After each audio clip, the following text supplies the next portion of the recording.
on a number of occasions that humanity as such is made up not only of Western populations and Western countries, but at its core are traditional societies of Africa, Eurasia, Latin America, Asia, and many of those countries that have until now taken a fairly neutral position on the Ukrainian conflict are watching from the sidelines and are also indirectly affected both by the conflict and even more so by the Western sanctions, very harsh and penalizing Western sanctions that affect everybody, demonstrate to many of those populations, to many of those people that the West only cares about itself, and that its so-called leadership is ultimately extremely self-serving.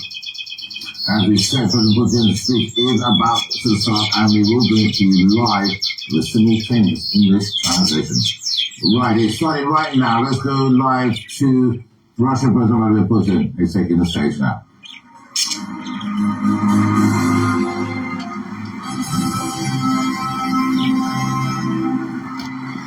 Добрый день, прошу вас. Good afternoon. Good afternoon. Депутаты Федерального собрания, Deputies of the Federal Assembly, senators, State Duma, deputies, citizens of Russia. сегодняшним посланием In today's address, вступаю в сложное для всех I'm addressing you in this difficult, borderline time, as well know, период кардинальных in the period of drastic changes that are happening around the world, которые определяют significant historic events that are defining the future of our country and of our people, when every one of us колоссальное carries huge responsibility. A year ago, to protect people living in our historic lands, to ensure security of our country, to eliminate the threat emanating from the neo-Nazi regime in Ukraine that took power after the coup of 2014, we have taken a decision to launch the special military operation. Step by step, carefully and consistently, we are going to resolve the outstanding tasks. начиная с 2014 года Since 2014, Donbass has been fighting for its right to live in their land, to speak their native language. It has fought and it has not given up under the blockade and constant shelling and hatred shown by the Kiev regime. They were waiting and expecting and hoping that Russia will come to its aid. между тем, и вы это хорошо знаете, In the meantime, and you are well aware, we did everything we could, absolutely everything we could, to resolve this problem peacefully. терпеливо вели переговоры We've been этого involved in negotiations and finding peaceful resolution to this difficult conflict, but behind our backs, they were preparing a different scenario. The promises by the Western leaders, their words about aspirations for peace in the Donbass. As we have seen now, it was all lies. They were just trying to win time. They were turning a blind eye on the political assassinations, on reprisals of the Kiev regime, on tortures on the believers. They were encouraging more and more the Ukrainian neo-Nazis on terrorist attacks against Donbass. In Western academies and colleges, they were trained neo-Nazi battalions, personnel, they were supplying weapons. And I would like to emphasize it, even before the special military operation, the Kiev was negotiating with the West about air defense, about combat planes and other heavy equipment and vehicles. And we also remember about attempts by the Kiev regime to acquire nuclear weapons, and they were stating it publicly. The United States and NATO were promptly deploying their troops and army bases, secret biolabs near our borders. They were maneuvering and learning about the future theater of war, and they were preparing, enslaved by them, Ukraine to the big war. And now they are admitting it publicly, openly. It's as if they are proud of their treacherous behavior, and they were calling Normandy format bluff as performance. And all this time while Donbass was on fire, while the blood was spilled, while Russia was sincerely, I would like to emphasize this, sincerely was looking for a peaceful resolution. They were playing with the lives of the people. They were cheating in this game of cards. And this disgusting method was tried out before. They played the same double game before when they destroyed Yugoslavia, Iraq, Libya, Syria. And they will never wash away this shame. The notions of dignity, of honor, is not something they understand. It's not for them. For long years of colonialism, dictate, hegemony, they are used to the notion that they can do anything. They don't care about the world. And in the same manner, like masters, they treat the peoples of their own countries because they have been lied to them as well by the stories they were telling them about how they were looking for peace, how they were sticking to the Security Council resolutions on Donbass. The peoples of the West are now used as a tool of lies, and we firmly stand not only for our own interests, but for our position that is signifying that in the modern world we should not divide the planet into civilization countries, civilized countries, and others. There should be no exceptionalism. We were open for constructive dialogue with the West. We were insisting that both Europe and the entire world need indivisible, equal system of security for all the countries. And for many years, we were suggesting to our partners to discuss this idea together and to work on its implementation. But in response, we were receiving only hypocritical reactions. These were words, but there were also actions. Expansion of NATO to our borders, establishment of the new anti-rocket defense in Europe and Asia. They decided to cover themselves with this umbrella. They were deploying military contingents not only near the borders of Russia. And I would like to emphasize this, and you are well aware of this. Not a single country in the world has as many military bases abroad like the United States of America. They have hundreds of them. I am emphasizing these hundreds of bases all over the world. Entire planet is peppered with them. Just look at the world map. The world was witnessing how they were withdrawing from arms agreements, like the rocket agreements that we have them. They were unilaterally withdrawing from the agreements that preserved peace on the planet. Why did they do this? It was not by chance. And finally, in December of 2021, we officially sent to the United States and to NATO draft agreements on the security guarantees. But on all the key items of this draft agreement, we received the refusal to discuss that. And then we understood that they agreed to follow the path of aggression, and they did not want to stop. The threat was getting bigger and bigger. The information that we were getting left no doubt that by February of 2022, they were preparing a punitive operation in Donbass. Back in 2014, the Kiev regime was using artillery, tanks, and planes against Donbass. We all remember those images when they were bombing Donetsk from the air. They were launching airstrikes against Donetsk and other cities. Back in 2015, again, they attempted to attack Donbass directly.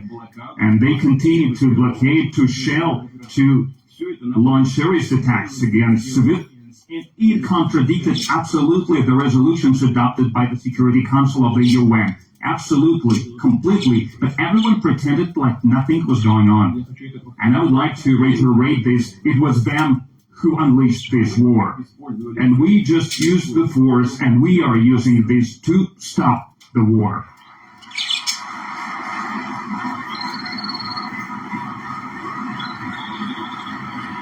Those who planned a new offensive against Donbass, Donetsk, Lugansk, they understood clearly that the next target will be Crimea and Sevastopol, and we understood this, and we knew about this. And now in Kiev, they are openly talking about this goal. So now they are out in the open. Something that we knew a long time ago. We are protecting the life of the people, our home. And the goal of the West is unbridled power. They have already spent more than $150 billion to supply weapons to the Kiev regime. Just compare, according to the Economic Cooperation and Development Organization, to help the poorest countries in the world, G7 allocated in 2020 and 2021 some $60 billion. Do you see this? They spent 150 for the war in the poorest countries. Allegedly, they are taking care about. They have allocated only 60. And they demand to follow them blindly, those countries who they pay to.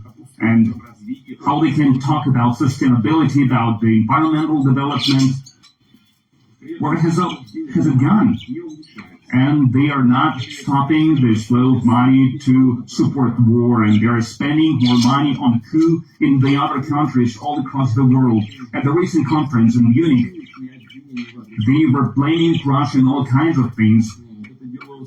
One gets an impression that they did that only to make everyone forget what the so-called West has been doing in the last decade. But it was them who let this genie out of the bottle. Entire regions were immersed into chaos.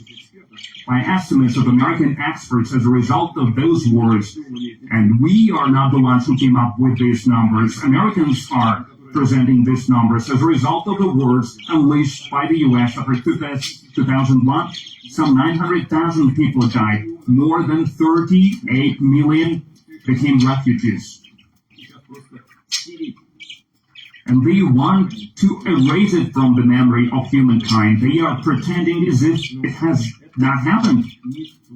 But no one will forget it in the world, with so many casualties and so many tragedies, but they don't care about them because what they have at stake is trillions of dollars and the opportunity to continue to steal from everyone, hiding behind the words about freedom and democracy by imposing totalitarian values that they call liberal, putting labels on entire countries and peoples by publicly insulting their leaders. They are suppressing freedom of thought in their own countries. They try to distract their own people from the corruption scandals.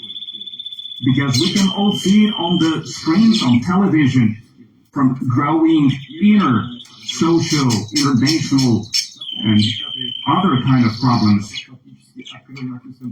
Back in the 1930s, they led the way for Nazis to take power in Germany. And in our time, they started building anti-Russia from Ukraine. It's nothing new. People who know a little bit of history, they are perfectly aware of what's going on. It can be traced back to the 19th century. It was happening in Austria-Hungary, in Poland, and in other countries with the only goal to take away these historic territories that are now called Ukraine from our country.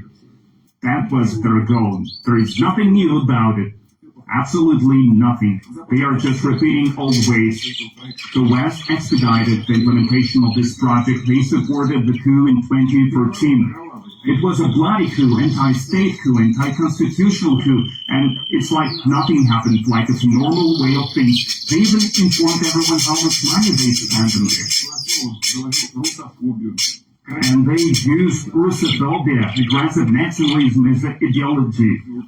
Recently, one of the battalions of Ukraine, it's shameful for us to hear. They started calling one of the battalions Edelweiss, like a Hitlerite division that was involved in executing prisoners of war and killing Jews all across the Europe. And National Guard of Ukraine and Army of Ukraine are using Hotkov and other SS divisions who have covered their hands in blood up to their elbows. They use marking of Wehrmacht and Nazi Germany on their equipment. Neo-Nazis, they are not even hiding who they consider themselves, who they descended from. And It's astonishing that no one in the West is noticing this, taking notice of this. Why? Because they do not care. They don't care about who to place a bet on when it comes to fighting Russia, fighting us. The main thing is that they are waging war against us, against Russia, and that means they need to use everyone. Terrorists, neo-Nazis, devil if they have to.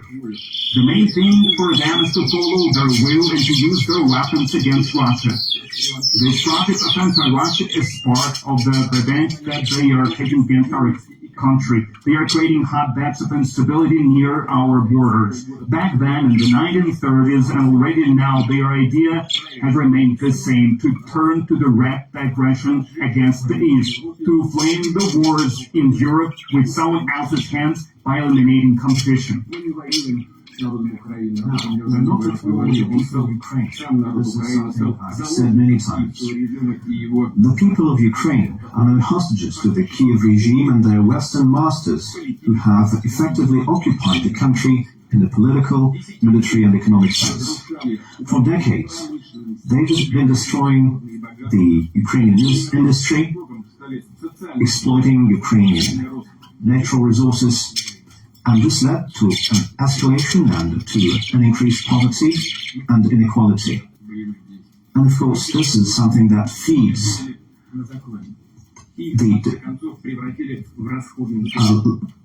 the feelings that fuel the war.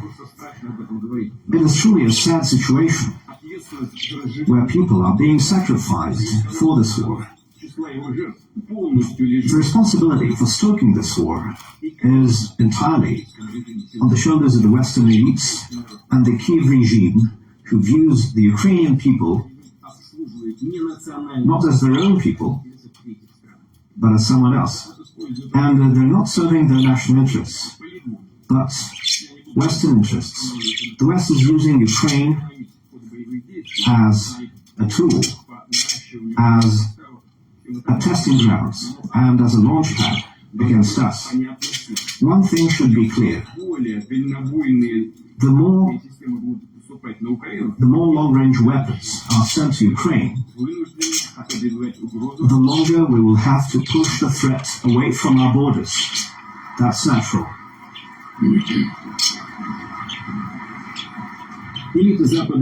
The Western elites do not conceal the goal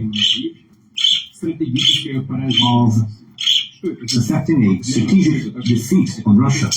That is their words. That means that they want to take us off the map. They want to turn the local conflict into a global confrontation. And this is how we understand this. And we will respond adequately. Because this is now about the very existence of our country. But they cannot ignore the fact that Russia cannot be defeated on the battlefield. So they're waging increasingly aggressive information attacks. First of all, targeting the young generations, lying on every step, distorting historical truth, attacking our culture, the Russian Orthodox Church, and other traditional religious institutions in our country. Now look at what they're doing with their own peoples. They're destroying the institution of family, the cultural historical identity, and various perversions with regard to children up to pedophilia are accepted as the new norm, and priests are forced to recognize and officiate same-sex weddings. People can live however they want, and we in Russia have never intruded into people's private life. And we're not going to do that. But what we want to say is maybe they should take a look in the scripture, into the holy book of any great religion. It says that the family is a union between woman and man.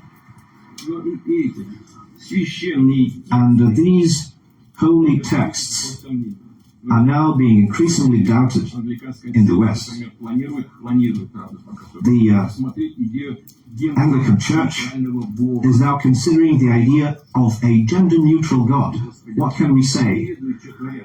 God forgive them. They don't know what they're doing. Millions of people in the West realize that they're being led towards a spiritual catastrophe. People are going mad, and this does not seem to be treatable. But this is their problems, and it is our duty to protect our children, and it's something that we are going to do, to protect them from degradation. It is obvious that the West will be trying to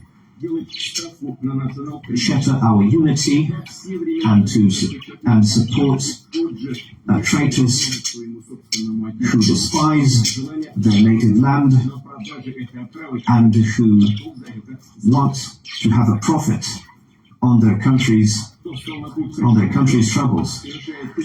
Those who choose the path of traitorship, who carry out terrorist attacks against our country, to undermine the security and the unity and integrity of our country, are being supported by the Kiev regime, but we're not going to engage in witch hunts.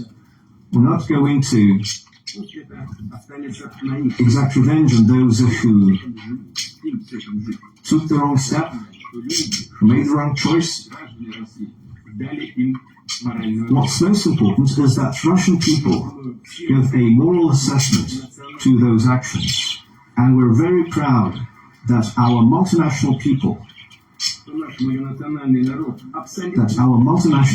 and the majority of Russian citizens have adopted a principled position with regard to the special military operation. They understood what we're doing and they supported our actions in Donbass. This was a true show of patriotism, of the feelings that are historically characteristic of our people. It's something that we see in our history, and it's a way that we see that our fate is the fate of our country. They're one and the same. Friends, I would like to thank all of you and the entire people of Russia, to say thank you to the soldiers and officers in the army, in the navy, in all parts and units of the armed forces, to the volunteers of Donetsk and Lugansk, to those who fight as part of the Bots Army Reserve. And I apologize for not being able to list all of the parts of our society. When I prepared the speech, I had a long list of the heroic units, and then I decided to take it out because, as I've said, it's not possible to name every one of them. So I don't want to leave anybody out. So I bow down before the parents and the spouses of those who fight in the special military operation,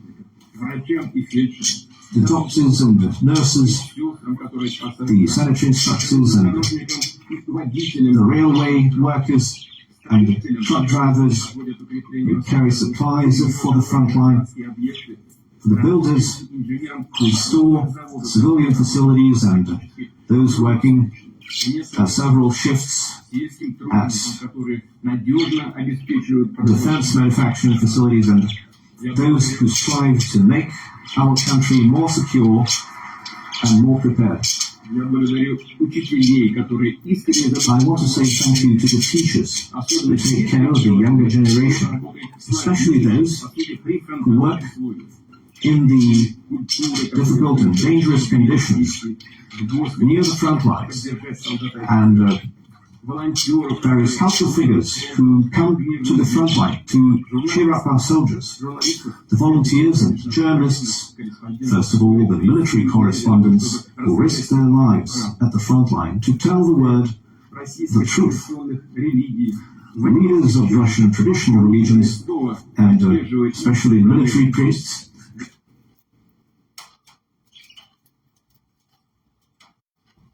whose sermons inspire our soldiers, officers, civil servants, and business people, those who carry out their civil and human duty.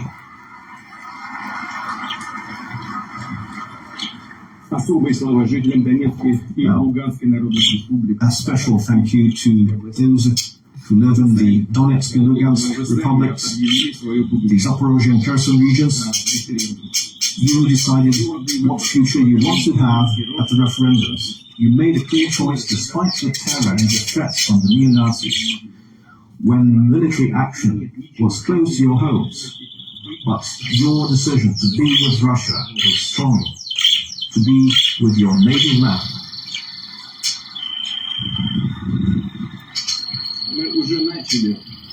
We have already begun, and we will continue.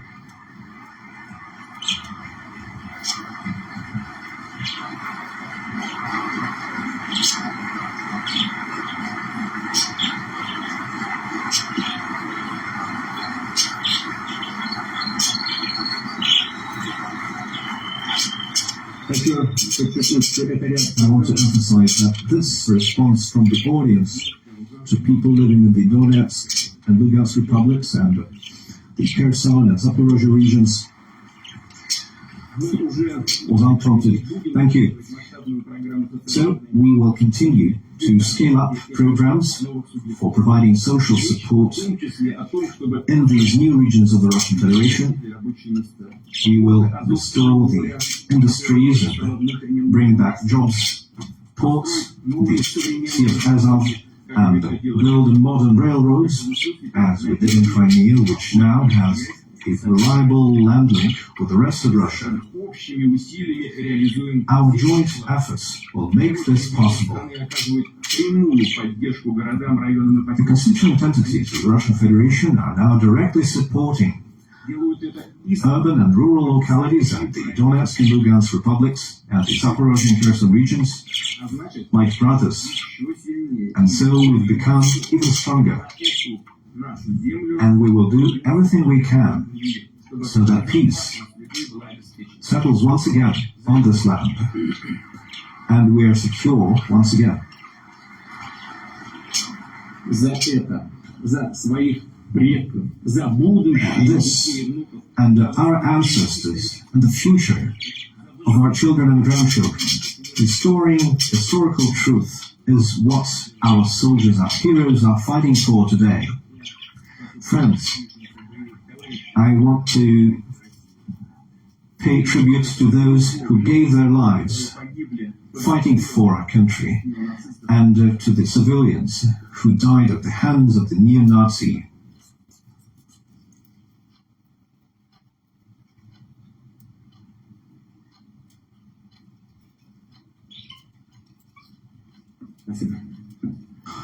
Thank you.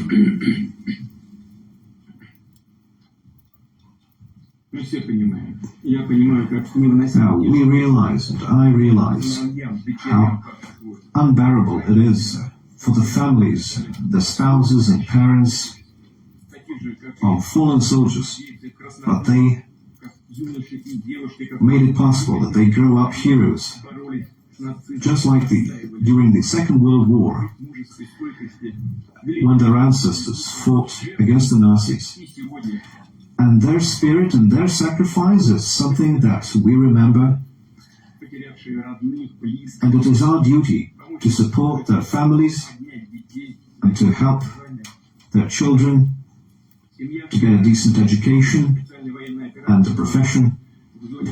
And every such family needs to be in the focus of our state, needs to be cared for, and all its needs need to be met with a prompt response.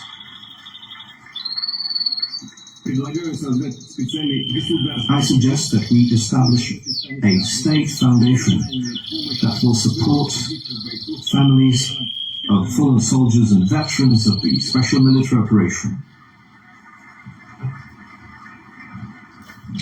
It will coordinate the provision of social, psychological, and medical aid, and providing resorts, vacations, and help people get jobs and improve their professional skills, get new professions. And an important task for the Foundation would be organizing home-based care for everyone who needs it to a high level of quality. So I request the government, all those tasked with social policy, and the regions of the Russian Federation to make sure that this happens. The procedure should be open and transparent, and the procedure should be simple, on a one-stop basis, without any red tape. So every family, I want to emphasize this, every family of a fallen soldier, every veteran should have their own personal social worker or coordinator, который в ходе личного общения в режиме реального времени будет решать возникающие вопросы. who will solve all the problems in real time. We must make sure that this foundation is operational during this year in all regions.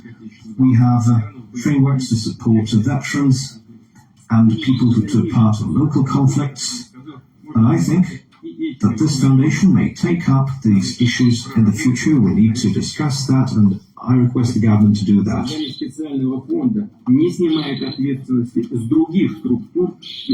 But this does not lift responsibility from other state agencies. I expect every region, every department to pay the closest attention to the veterans of our soldiers and officers and their family. In this regard, I would like to thank the heads of the regions, mayor of the cities, who meet with people, who travel to the line of contact, to the front line, and they support their fellow citizens. And here's what I would like to emphasize especially. Now, draftees and volunteers and officers and soldiers of the army are thinking about the supplies for them and about the remuneration for their wounds and injuries that they receive, the health care and the request that the governors are receiving, and the ombudsman on the rights of human rights. We receive a lot of these requests, and it means that a lot of problems are still not resolved, so we need to take care of every individual case.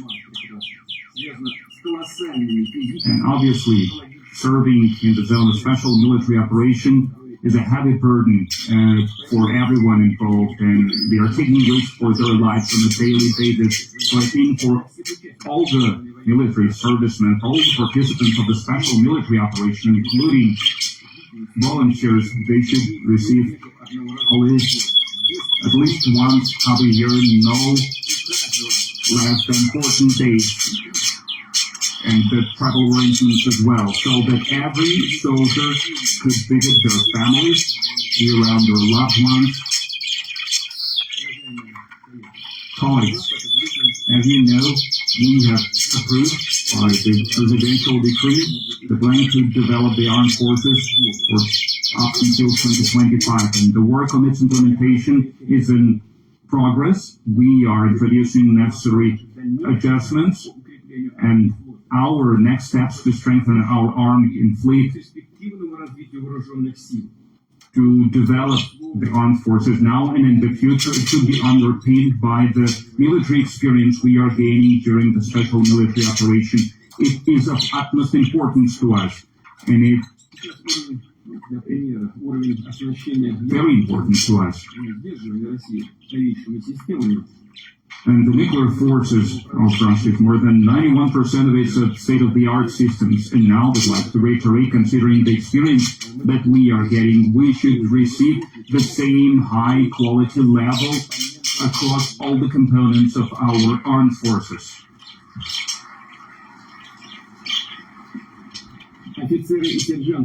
Officers and sergeants who prove themselves as decided commanders who think in the modern way, and there are many of them. They should be promoted to higher ranks, they should be sent to the military colleges and academies, and they should serve as the catered reserve for the armed forces. And obviously, they should also receive all kinds of positions in the bodies of power at all levels. I would like to draw your attention to this, because people, they need to understand that their motherland appreciates their efforts, their contribution to protect their homeland. We will introduce state-of-the-art technology that will help us to improve the quality and potential of our army and fleet. And we have such innovations in every direction, in every area. A lot of them are vastly better than similar equipment from abroad. And now we need to start to mass produce them. And we are doing this. We are keeping up the momentum. And we are using our own industrial base, scientific base. And we're using small-sized, medium-sized enterprises to do this, and industries. We have experienced specialists and more younger people involved in this who are talented, well-qualified, and they want to achieve breakthroughs, and they stay true to the tradition of Russian armors, and they want to do everything so that we could achieve victory. And we will strengthen the guarantees for the workers. It goes for salaries and allowances and social security. I suggest to start special program on the subsidized rent housing for the defense industries. And the rate should be lower than across the market, because the larger share of the rent will be paid by the state for such employees. We talked about this with the government, so I instruct to work on all the details of this program and not to delay the construction of such housing as soon as possible. First of all, in the cities that are important for our defense efforts and for our research efforts. Dear colleagues, like I said, the West has unleashed not only military information, but also economic war. But never. It did not achieve anything anywhere, and it will not succeed in its attempts anywhere. Furthermore, those who are imposing those sanctions, they are punishing themselves. They provoke the price growth, job losses, shutdown of enterprises, energy crisis in their countries, and they are telling their citizens, and we hear that, they are saying that Russians are to blame for all of this. What tools they were using against us in this sanctioned aggression, they were trying to disrupt the ties with the Russian companies, to switch off the financial system from the communication channels, to destroy our economy, to stop us from accessing the import markets, to stop us from receiving income. They were robbing us of our currency reserves. They were attempting to destroy ruble and to provoke destructive inflation. But again, those anti-Russian sanctions are just means, and the goal, as the Western leaders are saying themselves, and I'm quoting them, to make them suffer, to make our people suffer. So here are these humanists. They want to make people suffer, to destabilize our society from the inside. But all this was in vain. Russian economy and the system of governance were much more durable than the West believed. Thanks to our joint effort of our government, of the parliament, of the Bank of Russia, the regions, and the business circles of employees, we managed to achieve sustainability of our economic situation. We have protected our citizens. We have preserved jobs. There are no shortages on the market, including the most important items. We have supported financial system and the entrepreneurs who are investing in their businesses, and they are investing in the development of the country. Last year, we have started a package of measures to support business and economy.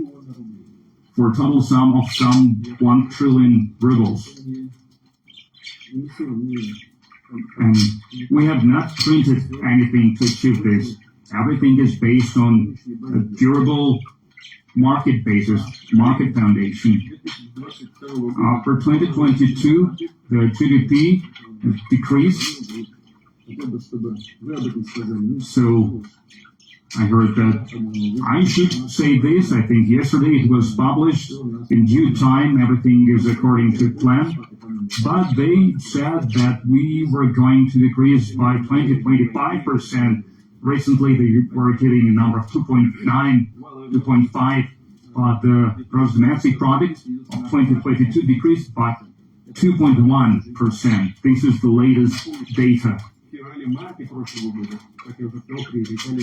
And last February, March, they were saying that the economy will crush Russian businesses. They changed logistic ties. They have strengthened ties with reliable partners, and there is a majority of such partners across the world, and the share of Russian rubles in our international settlements, if we compare it with December 2021, has doubled.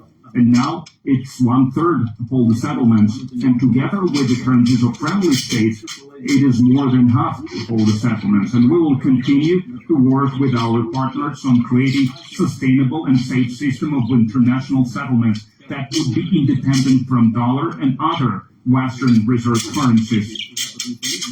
Because with these policies by the Western elites and Western leaders, it will lose its universal role. With their own hands, they are doing this. Not us. We're decreasing settlements in dollars and other so-called universal currencies.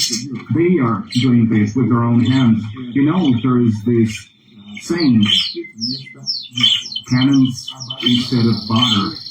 Of course, the defense of the country is the priority, but when we are trying to resolve these issues, we should not repeat our own previous mistakes. We should not destroy our own economy. We have everything we need to preserve our security and to continue to develop our country, and we will continue to follow this logic.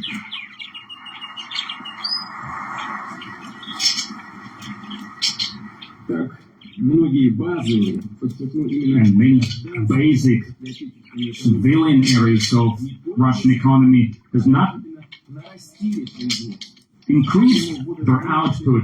Housing, for the first time in the modern history of our country, the construction of the housing exceeded more than 100 million square meters. As for our farming last year, it doubled its growth.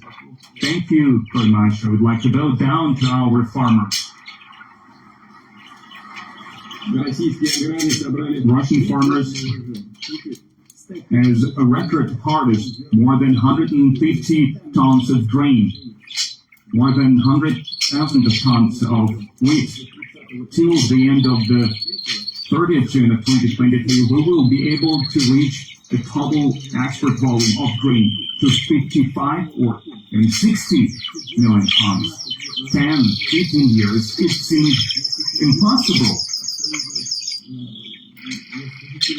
It seemed like something that is impossible to achieve. Maybe you remember, some of you probably might, not that long ago. We have Deputy Prime Minister and Minister of Agriculture. We have 60 million in total, and now 55 or 60 we are going to export. That would be our export potential. I'm convinced that we have every opportunity to achieve the same breakthroughs in other areas. There were no decreases in the job market, and we have decreased unemployment. Even against all the difficulties, our employment market has become more comfortable, has become better than it was before. Before the pandemic, we had 4.7% unemployment rate. And now it's 3.7, I think. Is it? 3.7. That's the record low number. The economy of Russia has overcome the risks it has. Yes, a lot of them. A lot of those risks were impossible to calculate in advance. We have to react on the fly. whenever we faced it, both at the state level and at the businesses level, we were trying to make prompt decisions.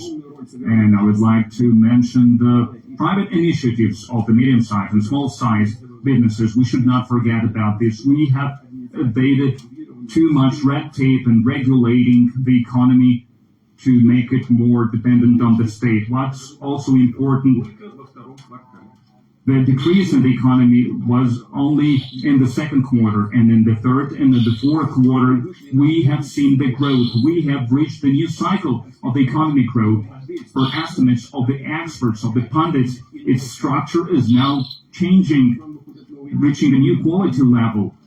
We are looking at the new global markets, including our own inner market, the scientific and technology employees, not only selling our resources abroad, but achieving additional value. It allows us to tap into the great potential that Russia has in all the areas. Already this year, we can forecast the growth of the inner demand. I'm sure that our companies will use this opportunity to increase the output, the production of the most in-demand commodities, to fill in the niches that were liberated after the Western companies have withdrawn. Now we can see the full picture. We understand that the structural problems that we need to resolve in logistics and technology, in finance, in personnel, we kept talking about the need to change the structure of our economy over the last years. And now these changes, it's something that we must do. And it changes the situation for the better in this particular case. We understand what needs to be done for the development of Russia, sovereign development of Russia, despite any pressure from the outside and any threats from the outside, with the safe guarantees of security and interests of the country. And I would like to draw your attention, I would like to emphasize this. The gist of our work is not to adjust to the current conditions. Strategic goal is to bring our economy to the new level, new horizons. Everything is changing now. Everything is changing fast. This time is not only time of challenges, but it is also a time of opportunities. It is true today. And our future depends on how we will implement it. We should get rid of all the differences, all kind of personal problems that we might have in our state bodies. Everything should be aimed at achieving a goal. Successful launch of Russian companies, small family enterprises, will be a victory to us. New state-of-the-art factories and new roads will be a victory to us. New schools, new kindergartens will be victory for us. New scientific breakthroughs, new innovations and inventions will be a victory. It's something that everyone can contribute to achieve our own common goal.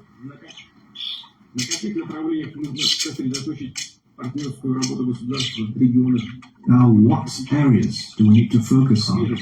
In terms of the cooperation between the states and the businesses, we need to expand promising economic ties and build new logistics corridors.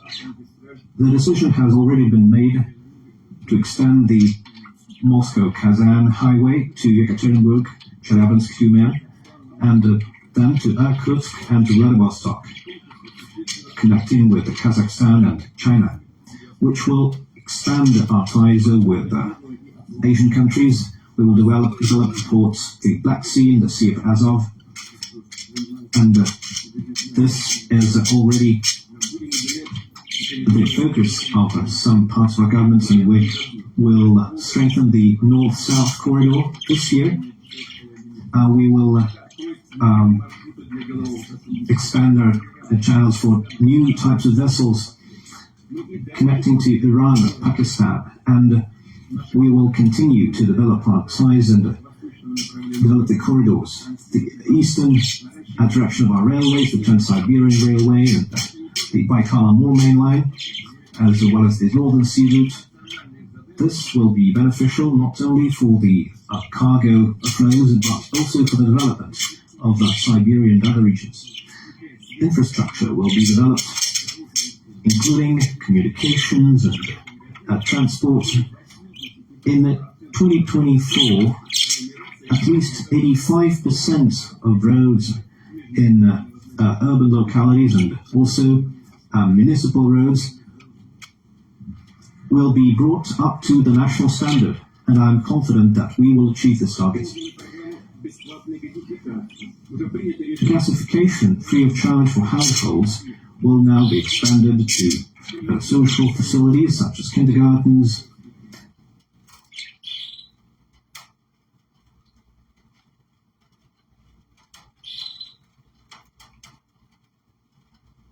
able to apply to have a gas connection, to have your house connected to the grid. A larger program of construction and repairs for housing and utilities infrastructure will be carried out, and 4.5 trillion rubles will be invested in that over a period of 10 years. It's important for this program to start with a strong momentum. So I ask the government to provide the necessary financing right away. We need to strengthen our industry, so we have the industrial mortgage instrument. Subsidized loans will be available for buying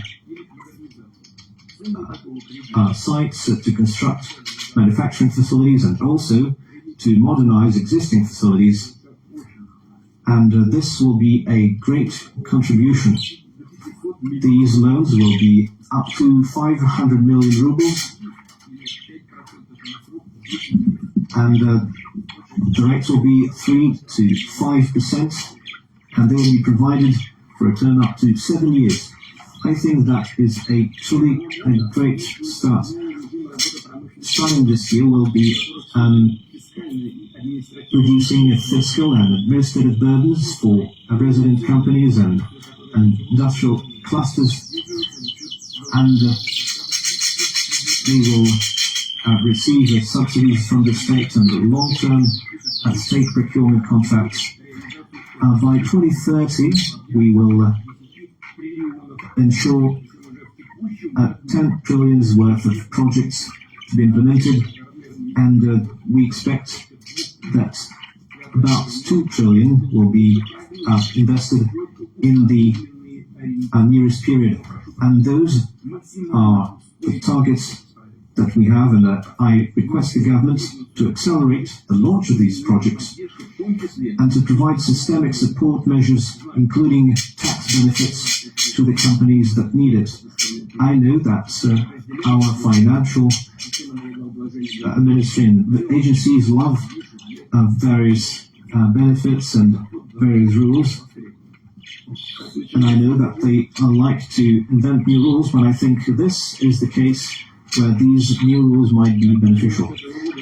Starting this year, Russian companies will be able to reduce their income tax if they buy modern Russian IT solutions and artificial intelligence products, and this will be considered with a multiplier of 1.5 relative to the actual costs, and I think the tax benefits will be expanded so that people who buy Russian high-tech products can benefit from additional tax reduction mechanisms and use simplified procedures. Next. Yes, that is truly a great solution that will help our economy. An important issue on our economic agenda is finding new sorts of investments, and we've talked about that. Russia has a strong payment balance. It does not need to lend any money from other countries, and so we don't have to worry about how to repay our debt. Russian banks are stable and sustainable. They have a good reserve. Last year, loans to corporate entities actually grew. There were many concerns about potential troubles, but we have seen a growth. And it grew by 14%, which is more than in 2021, when there was no military operation. In 2021, it grew by 11.7%, and now we see a growth of 14%.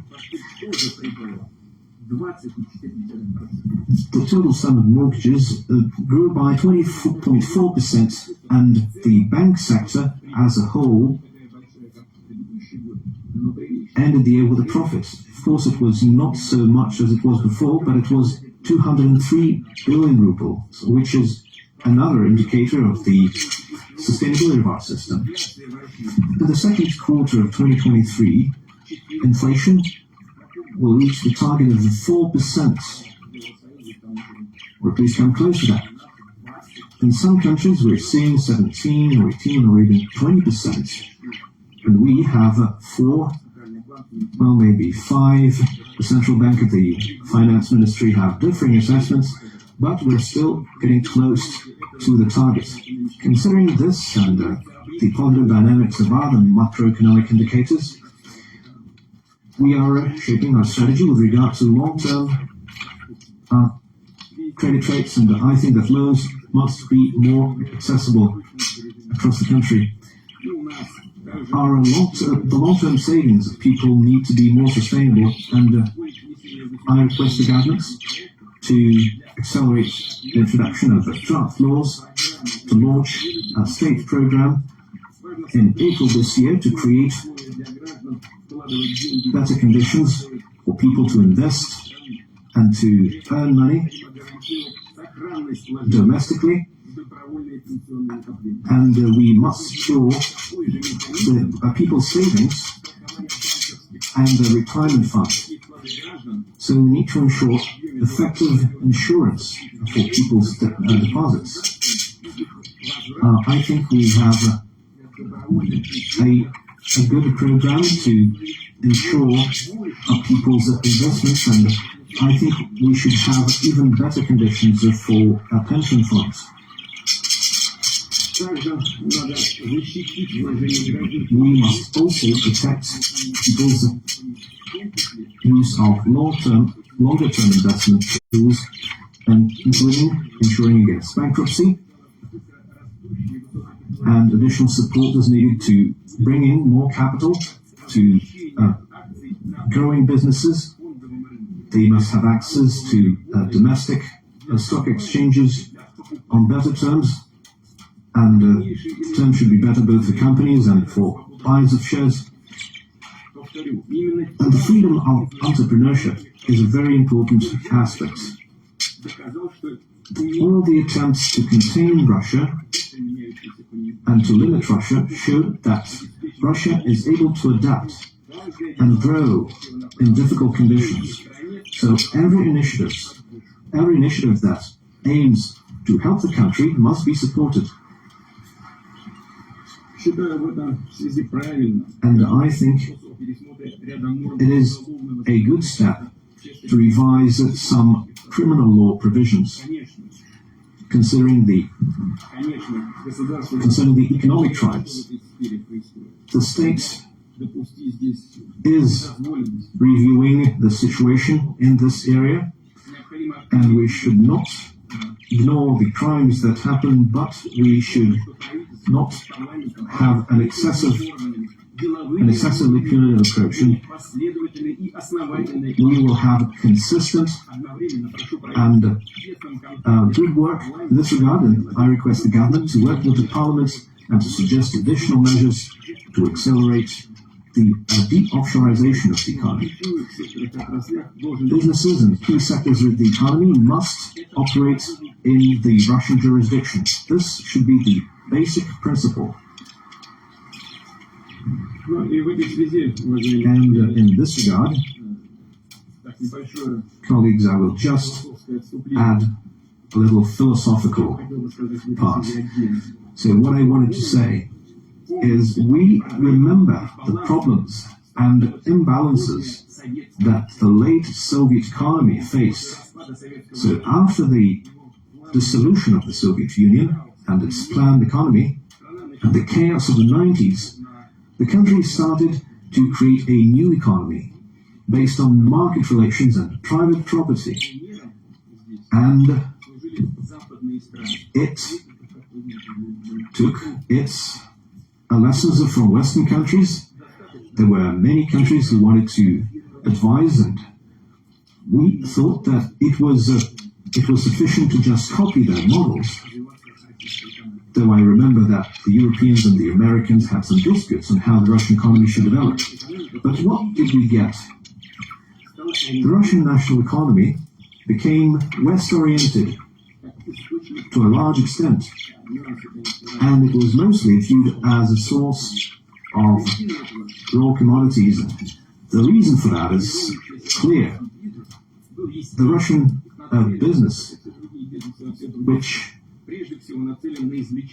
was mostly oriented towards getting a quick profit, like businesses want to do, and the best source of a quick profit was found in selling natural resources, such as oil and other resources. So they didn't think about long-term investment. So the more value-added sectors of the economy only developed weakly, and we needed to break this trend and to reverse it. We had to restructure the system of governance to support investment, and we do have substantial results. But we need to remember the situation where our big businesses developed and evolved. Western companies had access to capital. There were the best markets were in the West, and so capital started flowing to the West. And so instead of modernizing production facilities, instead of creating new jobs here in Russia, companies spent their money to buy elite housing abroad, and business people tried to invest in luxury purchases, and they tried to be rich and to show it off. And of course, having connected themselves to the West so much, they sent their children abroad to study, and it became very hard to disassociate from the West, because we live in a Western paradigm economically. The West started to be seen as a safe haven and a place where you could always land. It turned out to be an illusion, and those who planned their future in the West and wanted to go there after they get enough money were ultimately scammed out of their money.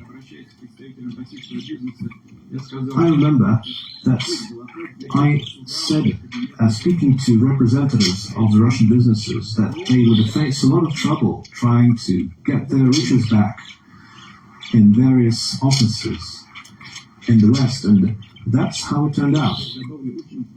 And now I will add one simple thought. None of the ordinary citizens of Russia had any pity for those who lost their money in Western banks.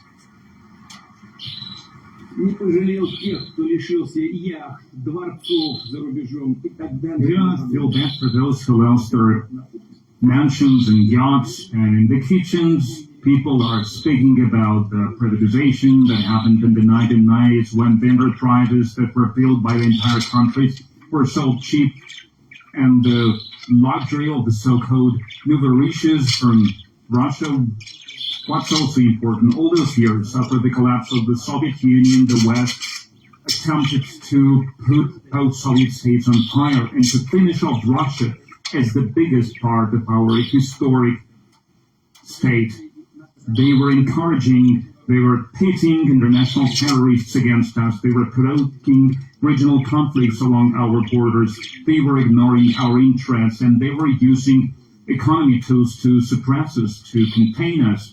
And larger Russian enterprises, why I'm saying this, larger Russian businesses are responsible for strategic enterprises, for thousand-strong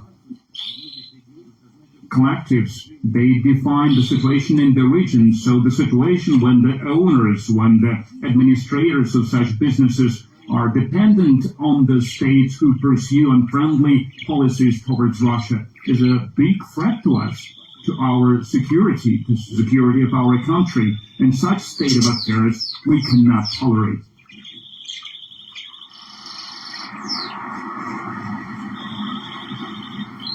Да, у каждого есть возможность. Yes, everyone has a choice. Someone wants to stick out their days in a rested mansion with frozen accounts. They will try to look a place in an attractive Western capital or resort or in some other warm place abroad.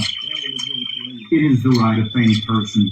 We are not trying to rid them of this right, but it's high time we understood that for the West, such people have always been a second-rate aliens, and they can do anything they want. Money, tithes, and the titles of nobility that they bought, they will not help them, and they have to understand that they are second-rate citizens there. But there is also another choice. Но есть и другой выбор. Быть со своей родиной. To be with your country, with your motherland. To work for your fellow citizens, not only to launch new enterprises, but to change around yourself for the better. In cities, in towns, in smaller settlements, and such entrepreneurs, such fighters from the business circles, we have plenty of them. And the future of Russian business is with them. Everyone has to understand the source of well-being, of welfare should be here, in their home country, in Russia. И когда мы действительно создадим And then we'll create durable, independent, self-sufficient economy that will not shut itself from the world, but will use its competitive advantages. Capitals, money that were earned here must be used to develop the country. We have so much potential in developing infrastructure, inner tourism, and other areas in the field of the economy. I would like to be heard by those who face this aggression from the West, trying to run around and beg to humiliate yourself to return your money will not help. It's useless, especially now when you understand who you are dealing with.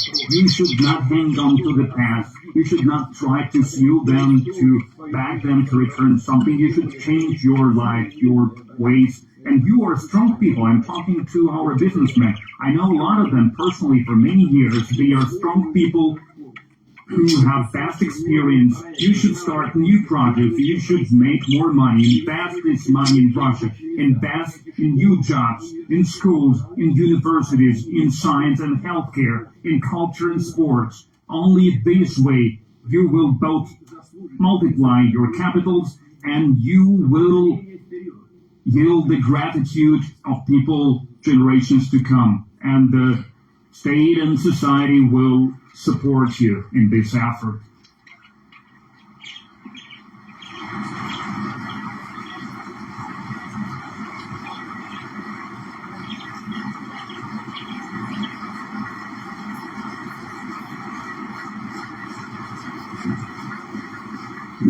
Будем считать, что это напутствие нашему Let's бизнесу. consider that it's an encouragement to our businesses about how they should build their work. Russia is an open country, but it is an independent civilization. We are not trying to consider ourselves exceptional or superior, but this civilization is ours. That's the main thing. We inherited it from our ancestors, and we should preserve it for our descendants, and we should pass it on. We will develop cooperation with our friends, with everyone who is willing to work together.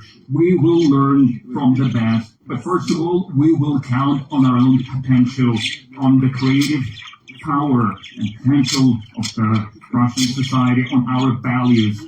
And I would like to speak about the character of our people, who is always generous and cordial, and Russia as a country reflects these traits. We know how to be friends, how to be true to our word. We will not let anyone down, and we will always support in the difficult times. We will always come to the rescue to those who are in dire straits. Everyone remembers how during the pandemic we were the first ones to support some of the European nations, including Italy and other countries, during the most difficult weeks of the pandemic, of the COVID outbreak. And we come to the aid when there is an earthquake, like it happened in Syria and in Turkey. The people of Russia is the foundation of the sovereignty of Russia. It's the source of power. The freedoms and rights of our citizens are guaranteed by the Constitution. Despite all the external challenges and threats, we will not walk away from them. And in this regard, I would like to emphasize that the elections, both to the regional and local administration and presidential election of 2024, will be held in accordance with the law, in accordance with all the democratic and constitutional procedures. Elections, as always, is about approach in resolving social and economic tasks. The political forces are consolidated about the main thing, and the main thing is the safety and welfare of our people, well-being of our people, sovereignty and national interests. I would like to thank you for such a responsible, firm position, and I would like to remind you about the words of a patriot and a statesman, Pyotr Stolypin. He said that during his speech in State Duma more than 100 years ago, but they still ring true. He said, when it comes to protection of Russia, we all must join our efforts, concert our efforts and our responsibilities and our rights to support one highest right, the right of Russia to be strong.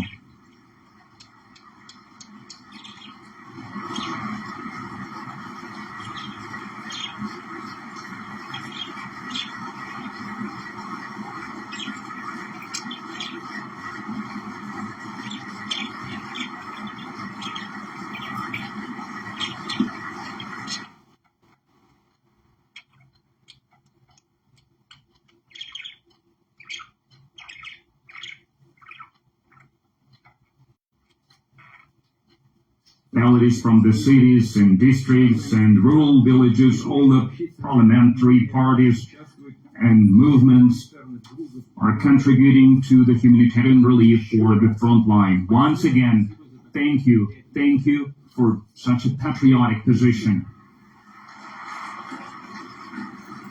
A huge role to strengthen the civil society in resolving day-to-day issues is the local administration, the closest administration to the people.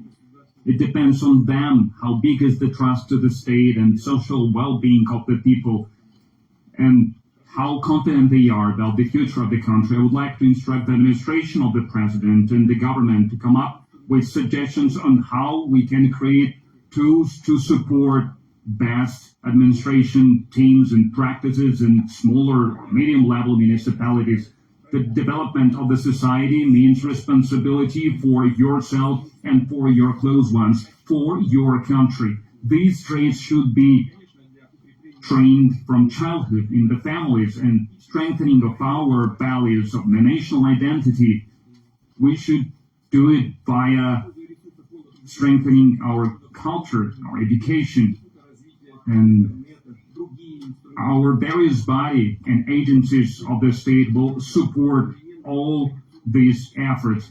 Traditional and contemporary art, realism and avant-garde, classic and innovations. It's not about genres. It's not about directions. Art should serve beauty, harmony. Sometimes it should set controversial questions about life, but the main thing, it should not destroy the society, but to bring out the best qualities in a man. Развитие культурной сферы станет одним из приоритетов. Development of culture will be one of the priorities when the peaceful life will be restored in Donbass. We should restore hundreds of institutions of culture, including museums, buildings of the museums, something that will allow people to feel the connection between the past and the present, to tie it with the future, belonging to the one cultural, historic, educational space of the great Russia that is many centuries old.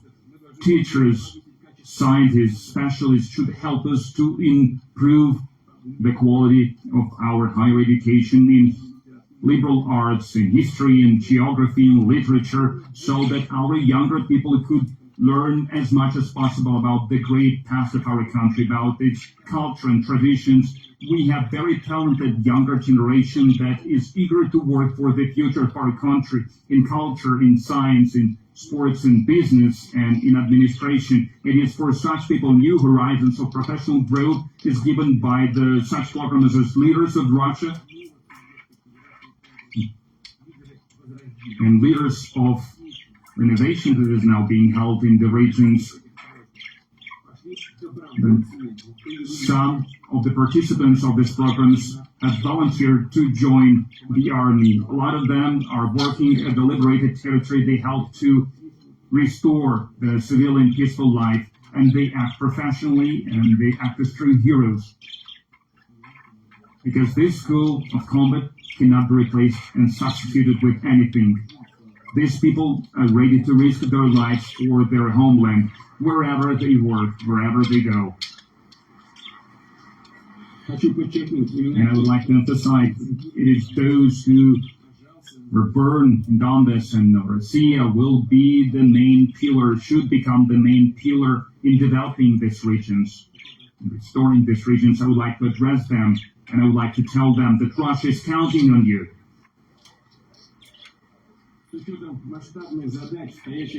Considering large-scale tasks that our country is facing, we should adjust our approaches to the training, to hiring policy. We have talked about the need to clearly define the priorities, to focus our resources on achieving concrete and principled scientific results. First of all, in those areas where we have good foundation and that are of critical importance for the life in the country, including transferred energy, the community system, healthcare. The new technologies almost always underpinned by fundamental researches. And in this area, like in culture, and like to emphasize this, we should give scientists and researchers more freedom to be creative, because you cannot make everyone think about the results of tomorrow. Science works according to its own laws, and resolving ambitious goals is the strong impetus for the younger people to join the science, the ability to prove yourself as a leader, as the best one in the world. And our research teams, they have a lot to be proud of. Last December, I met young researchers, and one of the questions that they were raising is housing. Well, maybe it's a trivial thing, but it is an important thing nevertheless. We have housing certificates for young scientists last year. Additionally, we have allocated 1 billion rubles for these goals. I instruct the government to find the reserves to expand this program. Over the last year, the prestige and authority of the professional education, vocational education has grown. There is a lot of interest towards this kind of education. Since the unemployment is historically low now, 3.7%, it means that people have jobs. So we need new personnel, we need new people. I think that we should drastically expand the project of the vocational education and to create clusters, create new educational basis and for the enterprises to work together with the colleges coming from the needs of the economy. And it is very important to have instructors and teachers who have experience from practice from enterprises. The goal is for the next 5 years to train some 1 million professionals for electronics, for pharmaceuticals, for agriculture, and for defense industry, for construction, for transport, for nuclear and other areas that are of key importance for safety, security, and to preserve competition level in Russia. And finally, the very important issue of our universities. Some amendments need to be done to the system, considering the new requirements from all sectors of the economy and other parts of our life. We need to combine the successes of the Soviet system and the experience of the recent decades. And here I'd like to suggest a following. First, we need to return to the basic training of people with higher education that has been traditional for our country.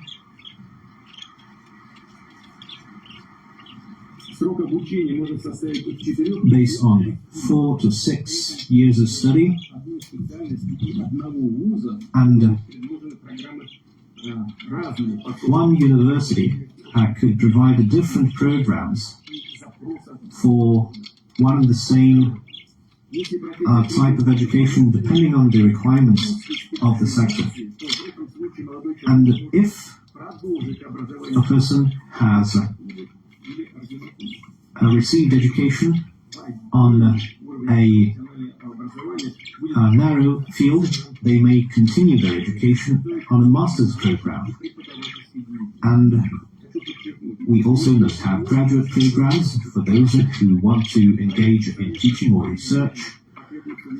And jointly with the Parliament, will need to elaborate amendments to the education and employment law. We'll have to think this through really good, because our young people need to have new opportunities for education and for employment and professional development. So I repeat, they need to have opportunities and not problems.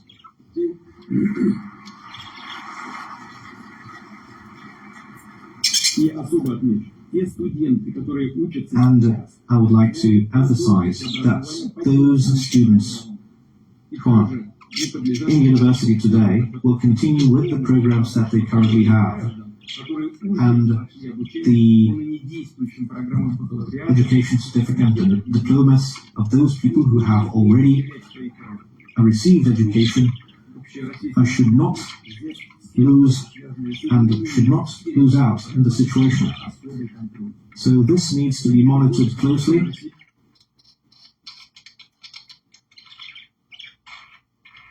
In order to make this happen. This year is the year of the teacher, and teachers are very important. They are building the future of our country, so we need to raise the prestige and the awareness of the role of the teacher in our country, so that parents teach their children that they need to feel grateful and that teachers respect parents and the role of the family. Let's always remember that. I think that support for childhood and the family deserves special mention. Our budget for such support measures has grown several times over. It's one of the fastest growing sections of the national budget. And I would like to thank the Parliament and the government for their consolidated approach to our national priorities. Starting February 1st, the maternity capital will be indexed to reflect the actual inflation, for last year, that is 11.9%, and this now also covers people living in the new regions of the Russian Federation. And maternity capital should be provided to people in the Donetsk and Lugansk republics and the Zaporozhye and Kherson regions, to families who have had children since 2007. This is my proposal. Say, I want to remind you that we made the same decision for people living in Crimea and Sevastopol. Programs to improve the well-being of Russian families will be expanded.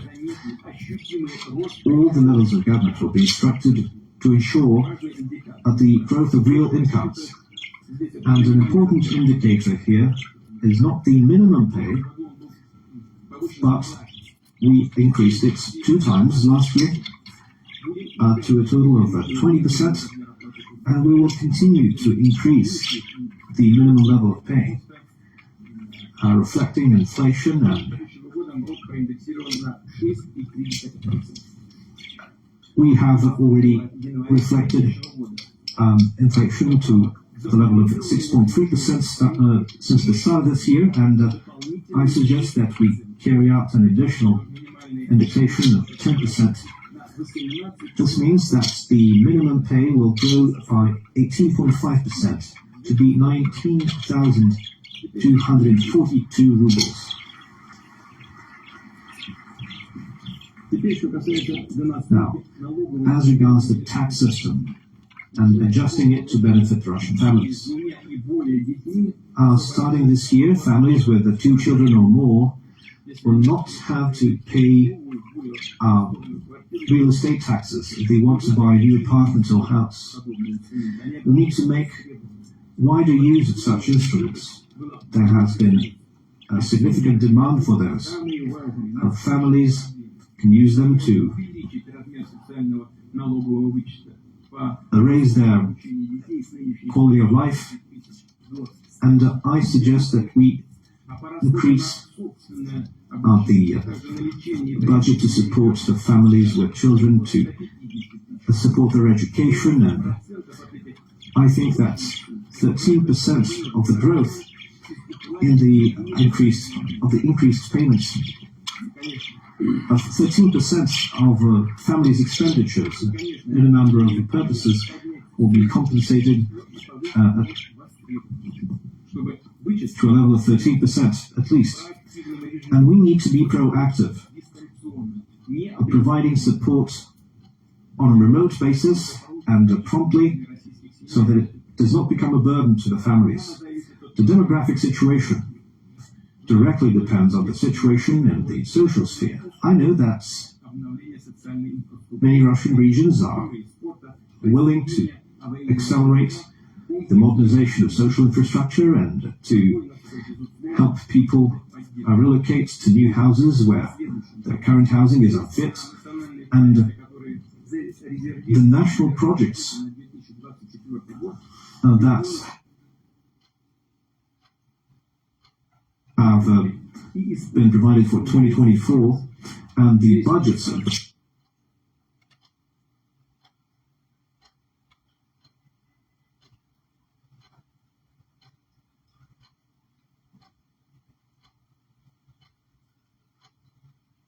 24, and we will monitor this closely, and I suggest that the State Council's Commission on Economics and Finance keeps this in their focus.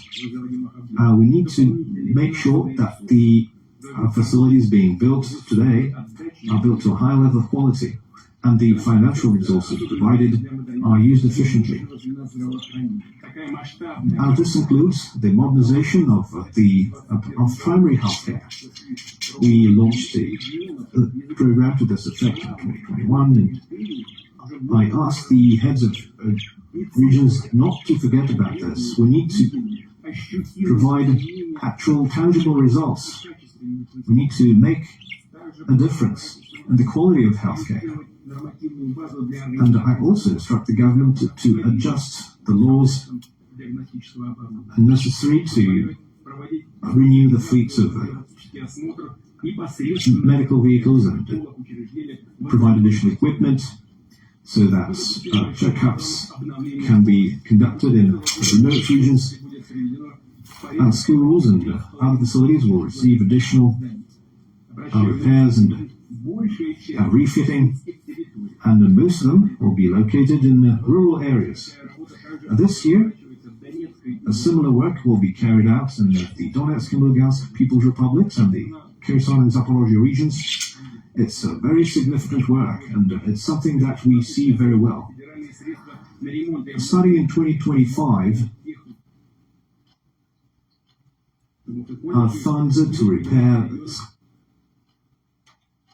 schools, kindergartens and colleges will be provided on a systemic basis, so that the situation where buildings are unfit for use do not happen anymore.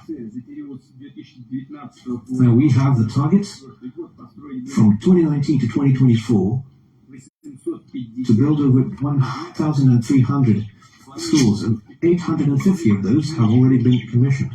And we expect another 400 to be commissioned in the coming year, and I hope that this will be followed. And starting in 2029 and all the way to 2024, at least 490 billion rubles were allocated to these purposes, and this amount will not be reduced. We have increased the amount of infrastructure budget credits, and those infrastructure budgetary loans will be provided to an additional sum to develop transport and communications infrastructure in the regions. I suggest that the government adds another 50 billion rubles in order to renew the public transport fleets in the regions, considering the current level of technology, and special attention needs to be paid to smaller towns and rural localities.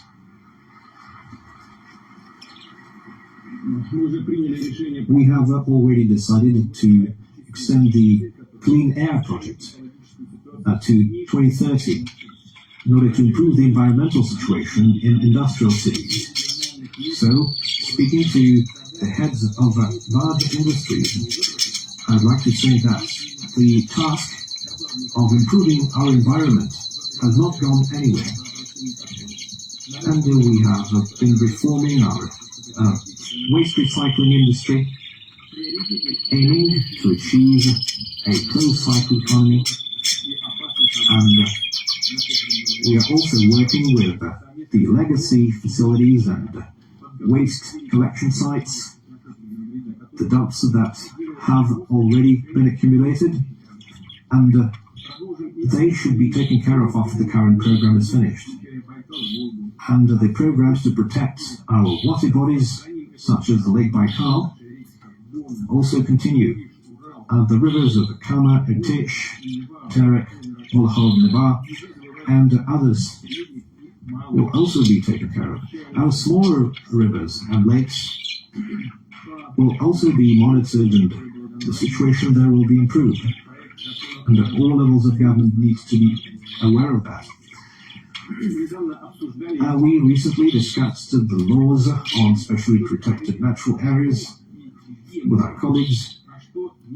The law should give a clear definition of what can and what cannot be built as part of developing the tourism industry. So I request the State Duma to accelerate the deliberations on this law. Now, a few words about what's happening around us. Colleagues, there is one more thing I want to speak about. This year we've heard statements by the North Atlantic Alliance demanding Russia to go back, as they say, to observing the Treaty on Strategic Arms, including allowing it to carry out inspections on our nuclear sites. Well, that really sounds absurd. We are aware that the West is directly complicit in Kiev's attempts to make strikes against our strategic aviation. The drones used for that purpose were refitted with the help of NATO specialists, and now they want to carry out inspections on our defense facilities. Today, with the current confrontation, it really sounds like something out of a madhouse. So, carrying out actual inspections within this treaty is something that we have not been allowed to do. Our requests to organize inspections of facilities have been rejected on formal grounds, and we haven't been able to inspect anything on their side. So, I would like to emphasize that the United States and NATO directly say that their goal is to enact a strategic defeat on Russia. And so, are they going to just travel around our country, visiting our defense facilities after that? Recently, we signed a decree to put on combat duty new strategic complexes, new land-based complexes. Are they going to inspect those as well? Or do they expect to be let carry out their inspections there? After making their collective statement, NATO basically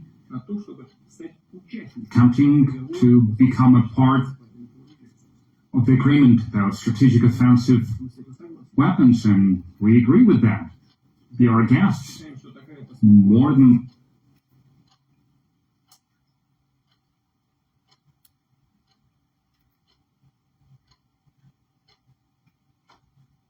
weapons, and they are improving them, they are developing them, and they are aimed against us too, because they are aimed against Russia. And the latest statements by their leaders only confirm this. Just listen to them.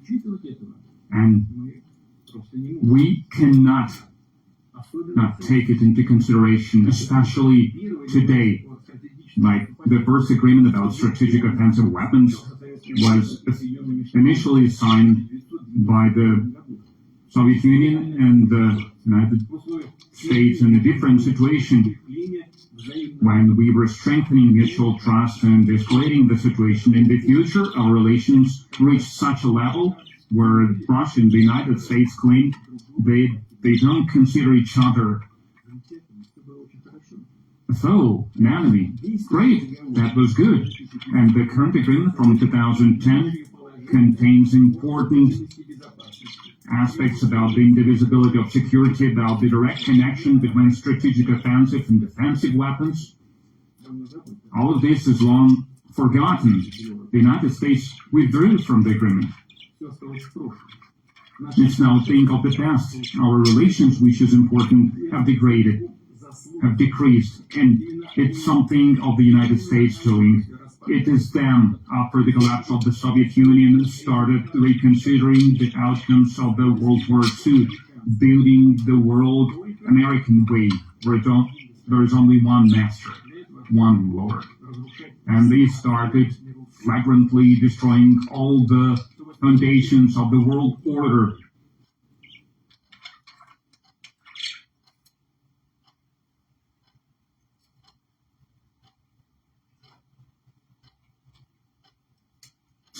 Across the world, with the only goal in mind to destroy the international relations architecture that was created after World War II. It's not just a matter of speaking, that's how it's happening in practice. After the collapse of the Soviet Union, they want to become a dominating force forever, without taking into consideration the interests of the modern Russia and the interests of other countries for that matter as well. Yes, the situation after 1945 has changed. There are new, quickly growing centers of development and of influence. It is only natural, it's an objective process that cannot be ignored.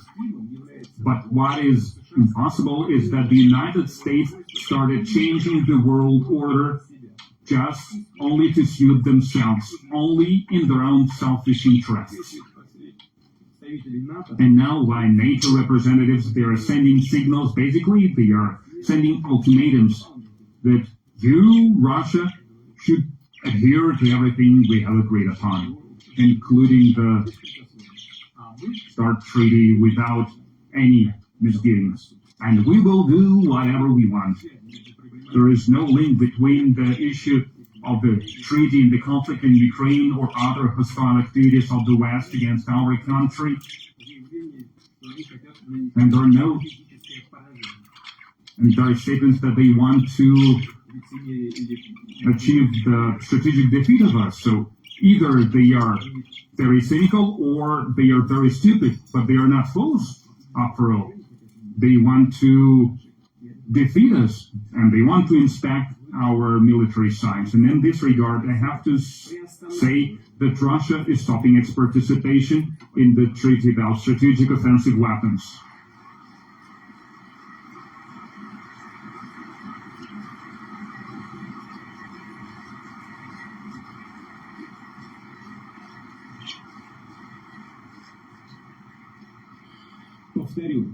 I will reiterate once again, it does not, we do not withdraw from the treaty, but we are putting it on hold. But before we go back to discussing this matter, we need to understand first, what do such countries from North Atlantic Alliance as France and the United Kingdom want, and how can we consider their strategic arsenal, which is offensive part of the offensive potential of the alliance.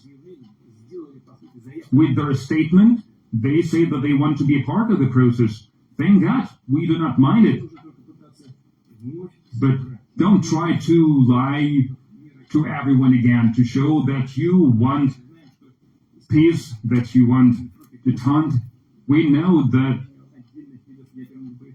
some of the nuclear weapons are almost out of their term, and we are perfectly aware that some of the officials there, they think about testing their nuclear weapons, considering that the United States, they are developing new types of the nuclear armaments. We have such information, and in this situation, the Defense Ministry and Rosatom should also prepare to test Russian nuclear weapons.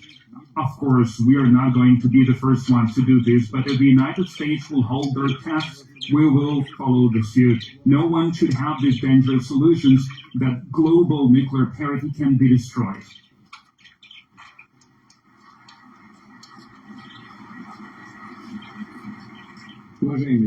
Colleagues, citizens of Russia, today we together are going through difficult path, and we are overcoming all the difficulties together as well. It cannot be any other way, because we were raised with examples of our great ancestors, and we should be worthy of their examples. We move forward because we are true to our motherland and to our unity. And it was shown since the very first days of the special military operations. Hundreds of volunteers, representatives of all the ethnic groups of Russia, came to the recruitment offices. They stand shoulder to shoulder with the defenders of Donbass to fight for their homeland, for the truth, for the justice. And now, shoulder to shoulder, warriors from all the regions of our multi-ethnic country fighting.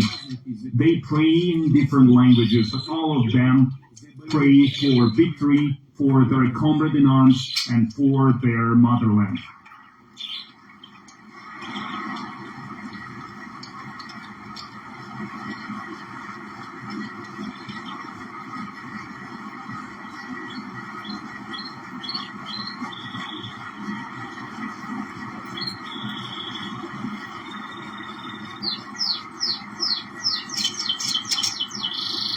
Их тяжелый ратный труд, Heavy exploits мощный отклик во всей России.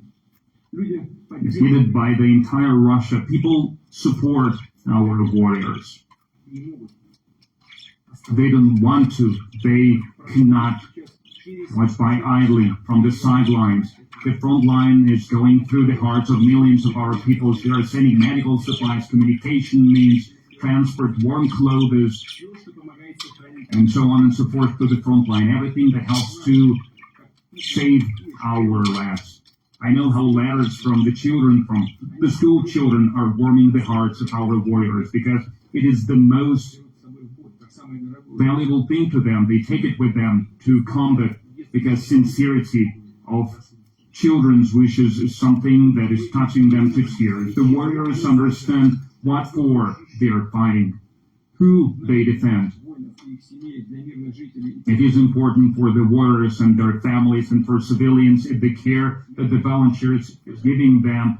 They are also acting courageously under the shelling. They are evacuating children and elderly. They are supplying the conflict zone with water and clothes. They are creating refugee centers. They help in the hospitals and along the line of contact. They are risking their lives to save other people. The United Front has gathered more than 5 billion rubles.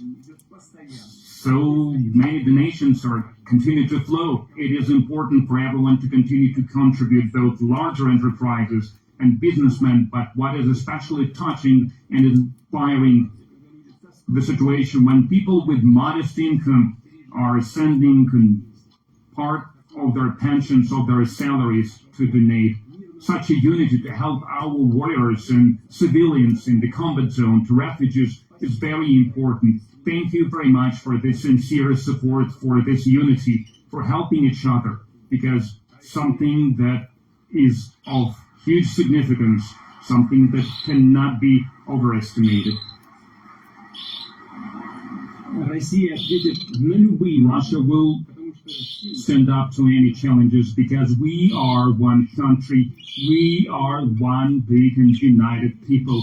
We are confident about ourselves, we are confident about our strength. The truth is with us. Thank you.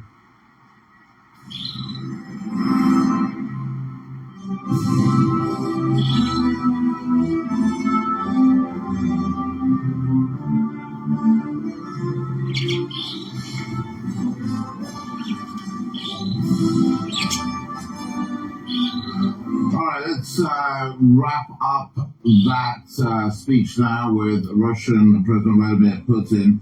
Give a bit of a summary on what was talked about. We know that he talked about, of course, he talked about the military operation. He spent half of his speech, just about an hour and a half, talking about the military operation. Half of that was on the military operation, the other half about the growth of Russia. One key thing to take away from the speech is that he said that if the West supplies long-range weapons, then Russia will continue to push back further. That's something to pay attention. He praised the people's support from the armed forces right the way through to civil support. He talked about the economy, and he talked about how the West wanted the economy, the Russian economy, to be destroyed, but in fact, it has been strengthened. He encouraged his people to form diversity, and he, of course, talked about domestic growth. Now, domestic growth, he wanted to set up a self-sufficient system where he wanted to form that the unemployment rate had fallen. He wanted to talk about the raise of the minimum wage. All right, my microphone's muted. Of course, muted news. Right, I wanted to actually give my... I was furiously taking notes during that speech. Wowee. What I'm going to do is I'm going to end this stream for you. Thank you all so very much for your support. I'm going to end this stream, and then I'm going to jump on with Hakor Haukson, who's also following this incredible speech, which wasn't, if we're honest, what many people feared or indeed expected. Yesterday I reported that there were fears that the status of the special military operation would be changed to a counter-terrorist operation. And then, of course, as Peskov had said, that even the Ukrainian intelligence in the West was stoking fears of a general mobilization, or at least a second wave of mobilization. And apparently that did not come to pass. that may have disappointed some of you in the chat. But wow, what a speech that was. As you've also commented in the chat, what a contrast to Sleepy Joe and his State of the Union address. Again, thank you all for all this support. I couldn't do it without you all. We had a peak of over 8,000 viewers watching, which was higher than CNN, I'm told. So again, thank you ever so much indeed. The other thing to note is the BBC apparently were translating that speech and twisting it. I would like to give a huge shout out to the translators today, one of whom I've met in person, and he is such a fantastic guy. I'm going to get on Telegram and message him directly and tell him what a fantastic performance he did today, as did his colleague as well. So I'm very grateful to the translators of On Russia Today for that sterling performance and excellent work there to give us and yourselves access to the incredible words of Vladimir Putin. And I'm always amazed at how in-depth he goes. I think he did ask once for confirmation on just one statistic. It was a percentage, I think, regarding the economy. But for that, he was already pre-prepared, and quite often in interviews he'll just rattle them off his head, off just from memory, which I always find staggering. So, next video, I will go over this with Hathor Helgson. Hopefully he will give us the benefit of his immense experience, having been in Russia since before the collapse of the Soviet Union. He is an Icelandic journalist that has covered Russia, so he's an absolutely brilliant expert. He is on YouTube as Moscow Hawk, and I will, of course, include links for that. But I will wrap things up there, and thank you all. I won't go through the super chats if you do forgive me. I tried in the chat to actually message and thank all those directly. So again, thank you all for your support. I will hopefully see you later today. So, until next time, see you in the next one. Bye-bye.